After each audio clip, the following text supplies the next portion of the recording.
दोस्तों, खेसारी लाल यादव नामांकन के बाद क्यों रोने लगे। हाँ दोस्तों, जैसे कि आप स्क्रीन पर देख सकते हैं कि नामांकन के बाद खेसारी लाल यादव क्यों रोने लगे, इसका कारण है हम वो वीडियो आपको सामने दिखलाऊंगा। उससे पहले चैनल पर नए हो तो चैनल को सब्सक्राइब करिए और हमारा इसी तरह यूट्यूब से नया नया कंटेंट आता रहता है। और छपरा में इतना भीड़ हुआ नामांकन के समय देख के आप भी हैरान हो सके। बिहार चुनाव में छपरा एक सबसे हॉट सीट होने जा रहा है। खेसारी लाल यादव शत्रुघ्न यहां से उम्मीदवार हैं और कह सकते हैं कि आरजेडी के सबसे बड़े पोस्टर बॉय चेहरे। स्वागत है Khesari Lal ji. Thank you so much.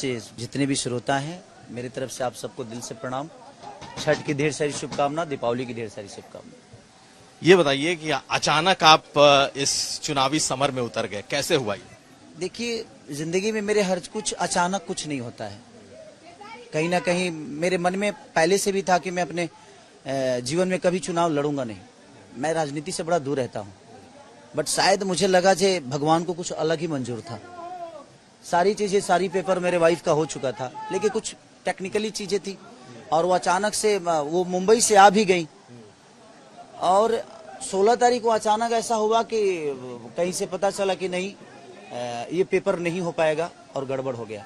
और उस वक्त मुझे अब डिसीजन लेना था और मैं शुरू से जुड़ा हूं और मैं लालू प्रसाद यादव जी मेरे लिए एक आइकॉन ही नहीं बल्कि एक पिता भी हैं। तो मैं उनके आदेशों का हमेशा से पालन किया हूं और मैं काट नहीं सकता। और एक बड़े भाई के तौर पे हमेशा से तेजस्वी भैया मेरा एक आशीर्वाद मिला है उनका मुझे। और उन्होंने कहा कि बिहार बदलाव में आप ना कह देंगे तो मुझे दुख लगेगा कि आप बिहार बदलने जा रहे हैं हम लोग, और उसमें आपका योगदान नहीं रहा। मैंने ये भी बोला था कि स्टार प्रचारक के तौर पे मैं रहूंगा भैया, बोलते नहीं, हम चाहते हैं कि बिहार बदलाव में आपका खुद का योगदान हो। मैं बोला कि चलिए सब कुछ छोड़ता हूं और आपके साथ आपका सिपाही बन के बिहार को बदलने में अपना योगदान डालता हूं।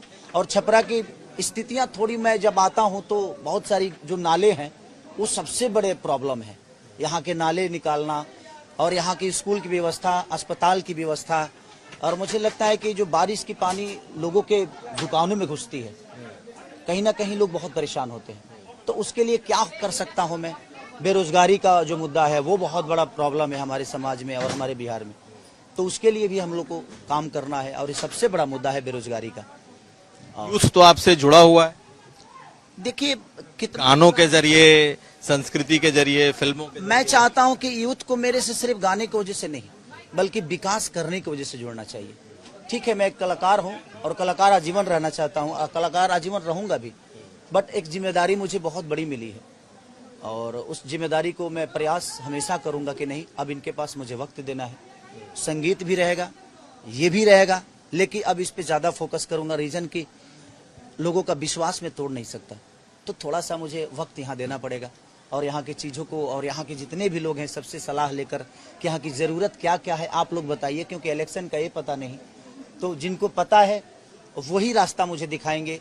और यहाँ खेसारी अकेला नहीं, मुझे लगता है कि पूरा छपरा खेसारी बन के लड़ रहा है।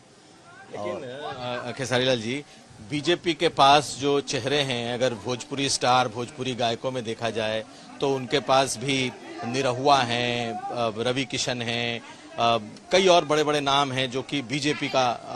आप लोग सब कलाकार हैं, आपको लगता है कि उनका कार्य क्षेत्र अमूमन उत्तर प्रदेश है, आप बिहार में अपनी पार्टी के लिए योगदान देंगे? और इन लोगों के, पवन सिंह हैं, इन लोगों को आप कैसे हैंडल करते हैं? नहीं, मुझे वो हमारे बड़े भाई हैं, उन लोग को हैंडल करने की क्या जरूरत है। वो चारों के चारों जिनका भी आप लोग आपने नाम लिया, वो चारों मेरे बड़े भाई हैं और वो आशीर्वाद उनका हमेशा मेरे साथ रहेगा। और मुझे लगता है कि इस बदलाव में अगर वो मेरा साथ देना चाहते हैं तो मैं हमेशा कहूंगा कि आप लोग इस बदलाव में साथ दीजिए। यहाँ पार्टी मांगेंगे समर्थन कि पवन सिंह आपको आशीर्वाद दें, आपको निरहुआ के साथ आप हों, इस तरीके की चीज आप चाहेंगे? देखिए, चाहने के लिए तो मैं उनके आशीर्वाद के बिना अधूरा हूँ, बट उनके पास एक बंधन भी है, तो मैं उनको मजबूर नहीं करना चाहता कि वो थोड़ी सी मजबूर हो जाएं कि यार बाबू क्या करूं, कि नहीं। ठीक है, बिहार बदलना लोगों को है, खेसारी को नहीं। खेसारी एक प्रत्याशी बन के, सेवक बन के सेवा कर सकता है, बट बदलना तो बिहार को, बिहारियों को ही है। यहाँ के लोगों को बदलना पड़ेगा। जब तक यहाँ के लोग नहीं बदलेंगे ना, 10 खेसारी आ जाए कुछ नहीं हो सकता, 10 निरहुआ आ जाए, 10 पवन सिंह आ जाए, 10 मनोज तिवारी आ जाए, 10 रवि किशन आ जाए, यहाँ कुछ नहीं हो सकता जब तक यहाँ के लोग नहीं चाहेंगे बेहतर व्यवस्था। तो आपको अपनी व्यवस्था खुद करनी पड़ती है। आपको भूख लगती है तो खाना आपको बनाना पड़ता है ना।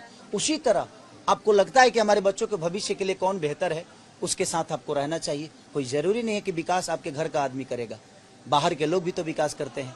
कोई गुजरात से आकर पूरे इंडिया का मालिक बन जाता है, कैसे? क्योंकि उन पे लोगों का विश्वास था, इसलिए वो बने। वैसे ही जनाधार आज के डेट में तेजस्वी भैया के साथ है और मुझे लगता है कि बिहार बदलने जा रहा है। और बस एक छोटा सा प्रयास मेरा भी है कि बस मैं छपरा बदल दूं, मैं अपने छपरा को बदल दूं।